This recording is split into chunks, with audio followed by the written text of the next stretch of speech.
Hi అండి. జిగురు లేకుండా బెండకాయ ఫ్రై చేద్దాం. ముందుగా బెండకాయల్ని కల్లుప్పు, పసుపుతో శుభ్రంగా కడగాలి. ఆ తర్వాత ఒక క్లాత్‌తో తుడవాలి. అలా అన్నీ తుడిసిన తర్వాత ముక్కలుగా కట్ చేసుకొని ఒక 10 నిమిషాలు ఎండలో పెట్టాలి. ఇదే జిగురు పోవడానికి బెస్ట్ టిప్. రెండో టిప్ లాస్ట్‌లో చెప్తాను.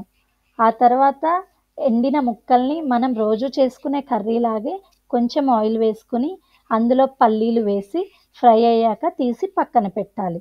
తర్వాత అదే ఆయిల్‌లో తాలింపు గింజలు, ఉల్లిపాయ, వెల్లుల్లి, కరివేపాకు వేసుకోవాలి. నేను కరివేపాకు వేయడం మర్చిపోయా. మీరు వేసేసుకోండి. ఆ తర్వాత పసుపు వేసుకోవాలి. ఉల్లిపాయలు మరీ ఫ్రై అవ్వాల్సిన అవసరం లేదండి. కొంచెం అయితే సరిపోతుంది. ఆ తర్వాత బెండకాయ ముక్కలు వేసి మాడకుండా కలుపుతూ ఉండాలి. ఫస్ట్‌లో మూత పెట్టినా ఏం కాదు. సగం ఫ్రై అయ్యాక మూత తీసేసి కలుపుతూ ఉండాలి. ముక్కలు మెత్తగా ఉడికి ఫ్రై అయ్యాక కారం, పల్లీలు వేసుకోవాలి. తర్వాత సాల్ట్ వేసుకోవాలి. ఇదే ఆ రెండో టిప్. సాల్ట్ ఎప్పుడైనా బెండకాయల్లో లాస్ట్‌కి వేయాలి. అప్పుడే జిగురుండదు. అంతేనండి. జిగురు లేకుండా బెండకాయ ఫ్రై రెడీ. లాస్ట్‌లో కొత్తిమీర వేసుకొని సర్వ్ చేసుకోవడమే. నచ్చిందా? అయితే లైక్ చేయండి. ఇంకెందుకు ఆలస్యం? సబ్స్క్రైబ్ చేసి ట్రై చేయండి.